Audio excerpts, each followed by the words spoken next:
You're listening to the Grassroots Church podcast. We're a Jesus-centered community in Thunder Bay, Ontario. You can learn how to participate more by going to our website at grassroots.church. For those of you who are new here, my name's Scott Wiebe. I don't normally do this. Pastor Steve asked me to speak, one, to give him a break before the busy Christmas season, and I'm so glad he's here. It's nice to have him here, but I'm thrilled to be here. And I've shared from up here in the past, and always from sort of passage or theme. Today's going to be a little bit different. Today is a letter to myself. I wrote it on a bunch of plane rides this week for traveling for work, and it ended up being somewhat personal, but then also just what I needed to hear. So hopefully you need to hear, or some of you enjoy listening at the very least to what I wrote to myself. So today I called this, Why Am I Still Here? And that's what I was wondering is what is church and why do I still do this? I'm 44 years old, which is perfectly in the middle of middle age. The middle age crisis seems like a real thing. The realization of the brevity of our time left and the sacrifices we've made for families for years, it sinks in, and there's an urge to truly YOLO and try another timeline, if you want to quote the multiverse theory language.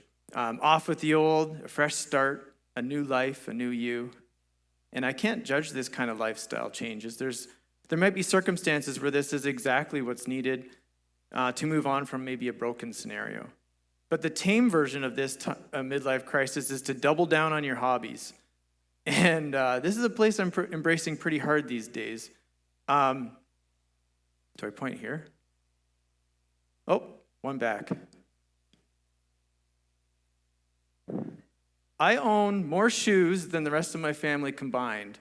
Those are, I think, 12, and those are all shoes I've worn this year. And it sounds ridiculous, and it is. And so yeah, there's no way, this is just kind of where I do a lot of running, and it's kind of where I'm at. But I don't buy 12 shoes a year. That would be really expensive. These shoes don't worry. I buy maybe 2 or 3 a year. But I don't, and I was walking around the house finding more and more and more, and then I realized I still have 2 more at work. So there's actually even more there. But I went on a running training camp at elevation this spring in South Dakota at 7,000 feet, or 10,000 feet, and it was a pain-filled runcation, spent running and gasping the thin air for fun. At the end of the month, I'm running the Canadian Cross Country Nationals, and I love wearing. I'm going to wear spikes, which people who are over 20 should not wear because you'll rip your Achilles off. And I love wearing Lycra, even in public. But I didn't do that today. I even went with my non-skinniest jeans of all that I own. So, but seriously though, studies have shown that by my age, many people who grew up in the church are sufficiently disillusioned enough to stop attending. They've tried it. They've lived, laughed, and loved together enough, and they're done with that. They're sacrificed real time and real money. For what? Some leave the faith altogether, and some shift to a faith that's more personal, internal, and private. So I asked myself the question, why am I still here? The pandemic was almost 4 years ago, and if I'm honest, before COVID, we've been witness to a mass shakeup in how people have prioritized their time. Not just middle-aged, every age group. We're a small enough church in a small enough city that I'm not going to get into any level of detail, because people start down I bet he's talking about so-and-so. We're not going to do that. But many of my friends, and I'm sure yours too, have decided that church isn't a priority anymore for so many reasons, whether it's time, politics, culture questions, so much confusion on what and who God loves, overwhelmed by life, underwhelmed by the church's answers. And I don't blame them, but I do miss them. I miss them. Sometimes I feel lonely. Sometimes I want to join them. Church feels tired, old, irrelevant, and frustrating sometimes. I just came back from Chicago, where I attended the North American Pulp and Paper Conference. I know, it was everything you could ask for and more. I was there because our province has lost 50% of our pulp mills in the last 2 years, and we're in crisis. Sawmills rely on pulp mills to buy the chips that are left over. I forgot the graph, but if you want graphs, I can show you graphs. There will be more graphs coming. But sawmills rely on pulp mills to buy the chips left over from making 2x4s. The entire forest industry is a whole deck of cards that relies on pulp mills, and we have half of them that we had 2 years ago. So my job, I work for the Ontario government. My job is to try to entice new companies to invest in Ontario. And the company who hosts this conference, they're the ones who are responsible. They post all the weekly prices for lumber, pulp and paper, OSB, and almost any type of forest product that you can think of. And I did do you remember when lumber went like totally berserk? I remember people texting me like, should I hold off building? Should I, do this? And I'm like sharing all the graphs of where they think it's going, and it was all wrong. So I was like, it's like predicting the weather. It was not helpful to anybody, but I tried to be helpful because I'm a good public servant. But they also publish forecasts going from now into up to 10 years down the road, which again is like predicting the weather. But where am I going with this? Why am I talking about this? Well, let's look at newsprint. I told you there'd be graphs. This kind of looks like the word the industry uses is systemic decline. Ever since the first modem connected between two computers, we can pretty much relate how the newsprint sector has been going. Sometimes slowly, sometimes rapidly. And I'm going to ask a question here. Who still physically has a subscription to the Chronicle Journal delivered to your house? One person. Yeah, there we go. Who even noticed when the Globe and Mail stopped printing in Thunder Bay 10 years ago? When you see the graphic, it is depressing.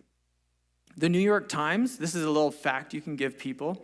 The New York Times literally paid for and built the newsprint mill in Kapuskasing 104 years ago. Because back then, the newspaper barons were the ones they didn't want someone to take their source of newsprint, so they built the newspapers actually built their own mill so they could make sure no one could steal their newsprint, because it was that important. That's how important the news was in 1920. And so they built that mill 104 years ago, and they sold it a while back. It now prints the Toronto Star. About probably 30% of their production goes to printing the Toronto Star, and they lose money. And it's also on the brink of closure. It's one of the ones still open. But the name of the game in newsprint is to be the last man standing. Be more efficient and lower cost than everyone else, and watch the rest fall around you. And once one is gone, it's never coming back. You can ask Fort Francis, Smooth Rock Falls. I can name lots of towns where there's just rubble now. A new one costs over $1 billion. And you can imagine that's another town will decay. So it's depressing. Why am I still here? Why do I even work for the government? What is going on? I grew up, so this is again a story to myself, or a letter to myself. I grew up in an insular community. Our town of 800 was split between the rural area farmed by Mennonites, I put myself in that category, and the townies, who were old established families of loyalists who managed to stave off the American invasion of 1812 through trickery and smarts, and settled into quiet lives on Long Point Bay on Lake Erie. Faith came easy when everyone went to church. The youth group was by far the most exciting thing in town. I was related to at least half the kids on my bus. It felt safe, and everything made sense to me. I was fortunate or unfortunate to experience the euphoric rise of contemporary Christian music scene. It was just the best. I was huge into ska. I also wore enormous pants. You think pants are getting bigger now? I don't know if it'll get that big. Do you remember when I was trying to find pictures of thank goodness social media didn't exist back then, because I can't find one picture of me in my pants, but they had to cover your entire shoes too. So it was like, I remember I had a pair that I could put both feet through one foot or one leg because that's how big my pants were. And it was so cool until winter came. And then you had crusty, gross, brown, frozen circles over your shoes. Anyway, that's a bit of my history. This book by Lee Strobel was a big deal for me. He was trying to be a skeptic and disprove Christianity, and this person came to faith through Jesus through pure logical reasoning. This was my kind of guy. Someone who could use their brain and not just feelings. Someone who made it all nice and packaged. Clear. So it wasn't him who did this, but faith in my world was presented as a brick wall. An impenetrable fortress of beliefs that stood proud and unmoving against the forces of evil. All I had to do was secure each brick. My walls began to crack when my aunt fell off a ladder while painting her house. She broke her back, confining her to a wheelchair. Although tragic, this wasn't it quite yet. She was the most positive, upbeat person, and these kinds of things happen. She was the chief smile maker at our wedding. It was some years later when her estranged husband, my uncle, purposely lit the house on fire with her in it, and she was unable to move her paralyzed body to safety, and my family was broken. God doesn't let this happen to good people. The year before this tragedy, Angela and I were expecting our first child in January when she started hemorrhaging on a miserable November day. Our son was born in the emergency room with a fatal genetic condition that limited his time with us to only 10 days. At the funeral, we were praised for our strength because on the outside we were stable.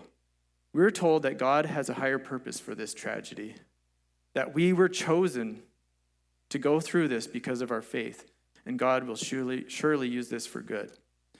The more we could be strong, the more others will see that God is surely with us. But nothing made sense anymore. If I'm honest, faith entered in autopilot mode.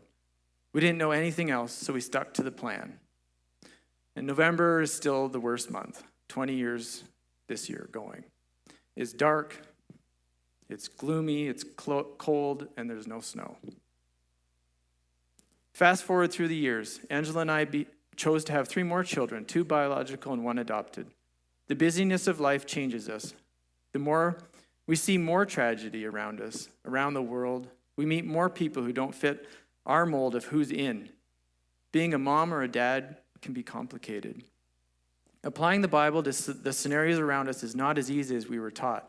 The bricks don't seem to fit together anymore. They don't like to be questioned as they're bricks, immovable. Sure, you can question it, but you better come to the same answer as the brick already has because it's a brick. It hasn't changed, and it can't change. We stay with the church, but start to question what exactly we're accomplishing. We're tired and worn out. The brick analogy is based off of one of my all-time non-science fiction books called The Velvet Elvis by Rob Bell. The analogy is that faith that is built like a brick wall is not only unchangeable, it's also interdependent on each brick taking the load. Each carefully crafted piece must stay stable, because if you lose enough of them, like a Jenga, it crashes to the ground and there's nothing left. Protect each brick at all costs. Be afraid of anything that could cause a single crack. I distinctly remember and it's funny, this fits well with my recollection. I distinctly remember a presentation to my youth group of a cartoon guy who looked remarkably like McGee and me, but wasn't quite. No copyright. That was a deep cut for those people who watched 80s cartoons, of Christian cartoons, sorry. He was standing on top of a brick tower trying to withstand the barrage of evil shots of secularism, evolution, etc. Instead, Bell writes of a faith that is made up of springs on a trampoline. Each spring is needed to make it function, but instead of needing to be unmovable, the springs are meant to what? To stretch. If there's any fun to be had on a trampoline, you have to jump on it. Sorry, Kaya. She's having fun. You have to jump on it. You're encouraged to question the springs because they're elastic. They can take it. In fact, if you don't jump on the trampoline, the springs might get rusty and stop working. This analogy has helped me so much when I have questions and when things don't fit what I thought God was like. I can question these things, jump around if you will, but it still isn't a perfect analogy. What happens when the spring doesn't return to where it started? What happens if it's a slow-mo jump and you know where you left off and it wasn't quite on the mark, but you have no idea where you're going to end up? It turns out the trampoline isn't as predictable as the brick wall, especially when lots of people are jumping at the same time. It feels like you're always in the air. Sometimes it seems like there's no certainty anymore, and you ask yourself, why am I still here? I have fewer answers than when I started. It feels like it might just be time to get off and walk away. And this is such a hard teaching for me. I'm not super into Enneagram, so don't talk to me after the sermon. But I am an Enneagram 6. I've done that much. And this is the quote here. Of all the personality types, 6s are the most loyal to their friends and to their beliefs. They will go down with the ship and hang on to relationships of all kinds far longer than most other types. Yikes. Am I holding on to something just because? Am I going down with the ship? Are we printing newspapers when the world has long ago moved on to YouTube, Instagram, and TikTok? I don't think I'm alone in questioning the role of faith in church as you age, as society changes, as those around you change. In fact, I think it's healthy to question. I feel like that's one of the real strengths of Grassroots, is that we have embraced a culture of questioning why we believe what we believe. We've refused to take the easy way out with trite answers and idioms like, God said it, that settles it, I believe it. Sometimes, however, this can and does feel like a brick wall crumbling down. If you're cool in church circles, this is called deconstruction. And the problem is, once you've taken it all down, it feels like Humpty Dumpty. Now, I'm not known for being a handy guy. I didn't get, my whole family is handy, and then there's I'm not a runt, but I feel like the runt of the family on the handiness scale. But once something in our house isn't working, before it gets thrown out, my goal is to see if I can fix it. This largely means that I make a giant mess, break even more things, then find out that I probably could have fixed it if I hadn't been so hasty, and then I throw the whole thing out anyway. Right, Angela? Yeah. I don't know how I get into that, and sometimes I feel like that's where I'm at. I'm fine with throwing out the old ideas, especially the obvious ones based on patriarchy, gender bias, science is somehow anti-Christian. But what then? Do we stand at the bottom of the wall looking like all the king's horses and all the king's men? Do we have the energy to put it all back together again? I don't. And I think it's also impossible and not the point. I believe God's message for us is so simple, and Steve has been doing such a great job leading us to understanding why the gospel is good news of great joy for all people. So here's a thought to get us started. We don't have to have it all figured out. We can be at the bottom of our wall. I have to keep being reminded of this, and this has been helpful for me. Of all the knowledge in the universe, how much percent do you think you know? So this is, I can't see it. Yes, so if you're a physicist, you get to this point where you learn more and more about the universe, and eventually you realize you learn nothing. And so it's time to get nerdy here for a minute. And I warned you last week that I may get into some soil science. So I have a PhD in soil science. I belong to the Soil Science Society of America. There's 3,000 of us. This is a big deal. I'm the 2011 5K champ at the Soil Science Society's annual general meeting.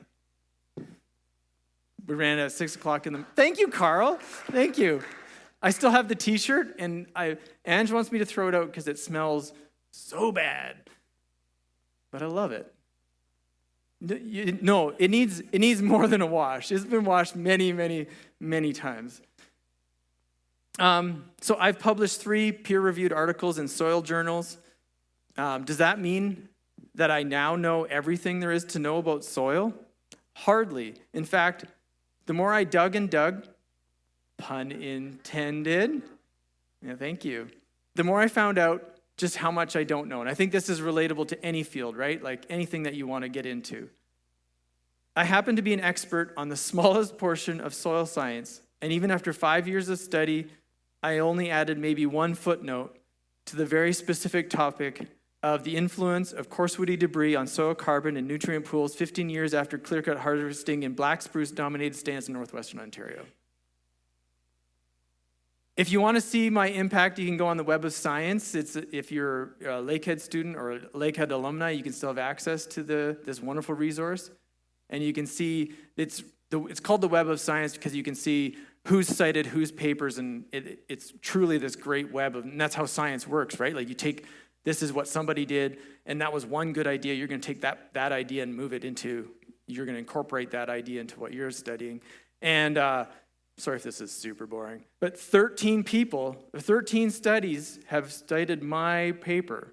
It's not a lot, but it's a little bit. So it's a little bit. But did I choose to study soil because I already knew everything?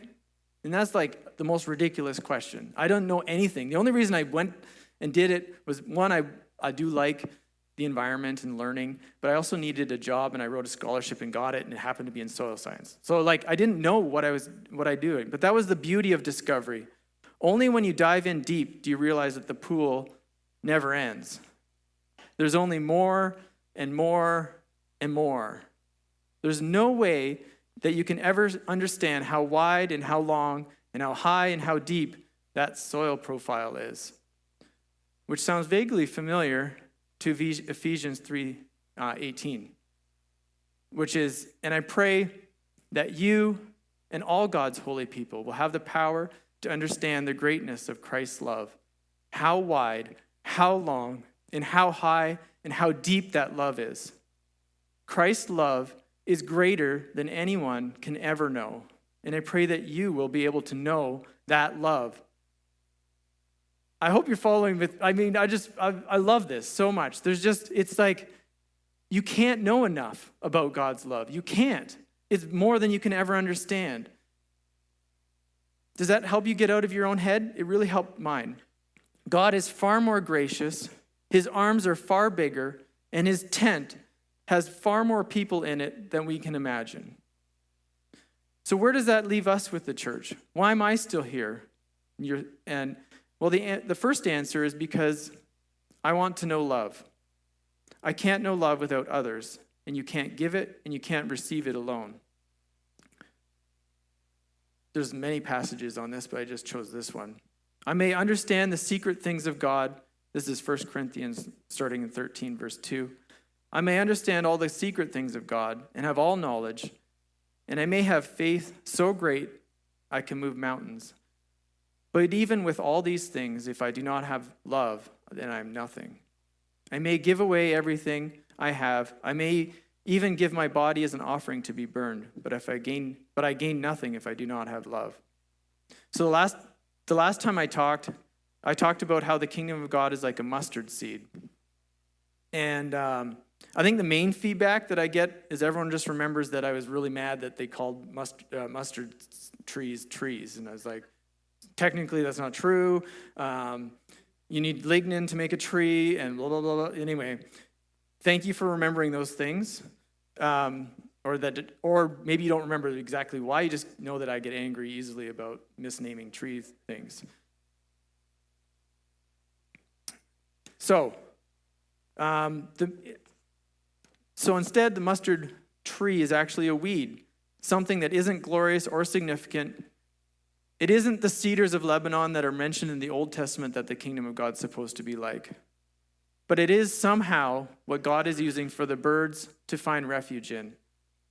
The kingdom of God, we see, belongs to the poor, the peacemakers, the merciful, and those who hunger and thirst for God. We can't throw up our arms and say, well, God's a big God. I don't have any answers, so I'm not going to even try. No, God is asking us to taste, to see, to dig, to join with everyone else in finding and experiencing the love of God. You can't know it without jumping in. You can't know it without studying. You can't know it without being part of what this is. That's where life is found. So experience the joy of a God who's never ending, deeper than we can swim. We might think in that case we're small and insignificant, but isn't that what the kingdom of God is? Isn't it the mustard seed? Isn't there supposed to be 1,000 different expressions of this kingdom? When it can feel overwhelming, and when you dig in, you may feel like you'll never figure it all out. But we do get to become experts in our own lives. And together we're called the church. And I know right now we're small, we're transient. Hopefully not for too much longer transient, but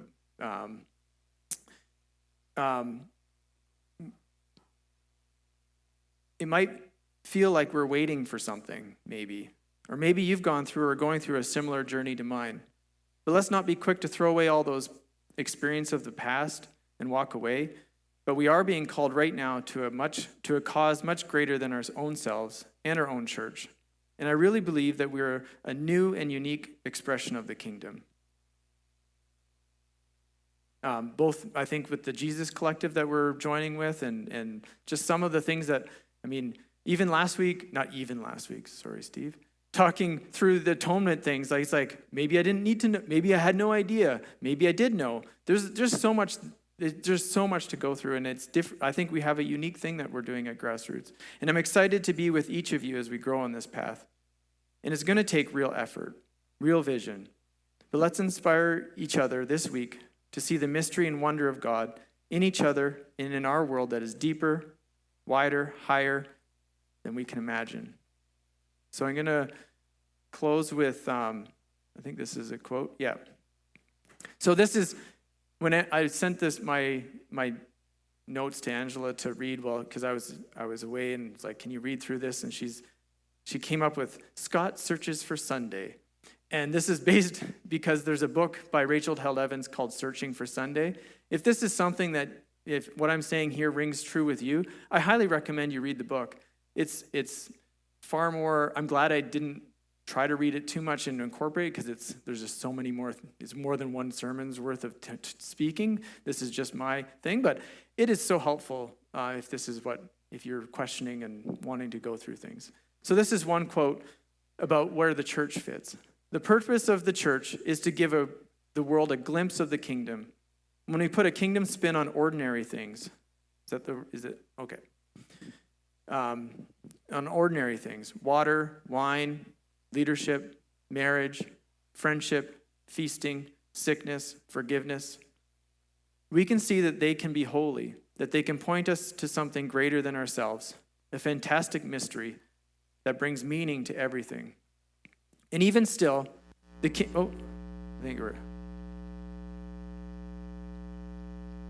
I do something? Okay. And even still, the kingdom remains a mystery just beyond our grasp. All we have are imperfect people in an imperfect world doing their best to produce outward signs of inward grace and stumbling along the way. All we have is this church, this lousy, screwed up, glorious church, which, by God's grace, is enough.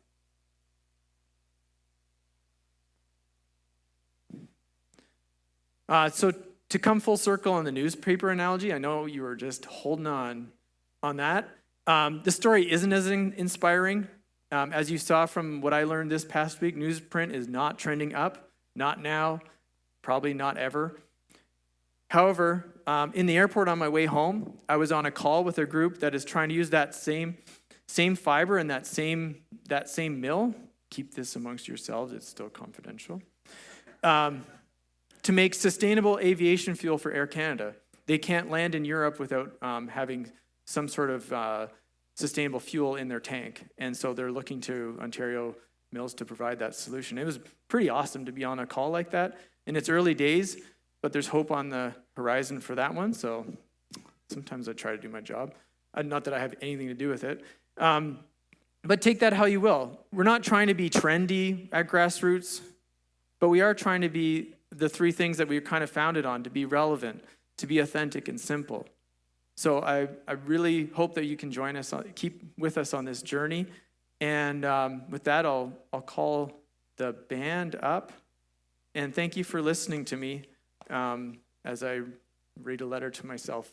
I hope it'll be a different letter next year, and maybe it's a good practice to do this kind of thing, to see, why am I here? What am I doing? Why do I want to do this? It actually was so cathartic and pumped me up to go through it. So hopefully it was helpful for you too. I'll leave one last quote. As you come, we're going to do the bread and the cup here in this space. It's a bit more awkward with all these chairs. If you are really beeline it, you might want to wait for the person on the outside line to go first, or you can just have at her. Oh, and maybe, yeah, it is tricky. If you are coming from this side, just be super careful, maybe like sideways shuffle past the camera. But this quote, and I realize you probably need to go to the eye doctor to see this if you're sitting at the very back, but I'll read it to you. This is from the same book by Rachel Held Evans. And she says, "On the days when I contemplate leaving Christianity, I've wondered what I would do without communion. Certainly non-believers can care for one another and make one another food. But it is Christians who believe bread can satisfy not only physical hunger, but spiritual and emotional hunger too. Those whose collective memory brings Jesus back to life in every breaking of the bread and pouring of the wine, in all the tastes, smells, and sounds God himself loves." So you're welcome to the table.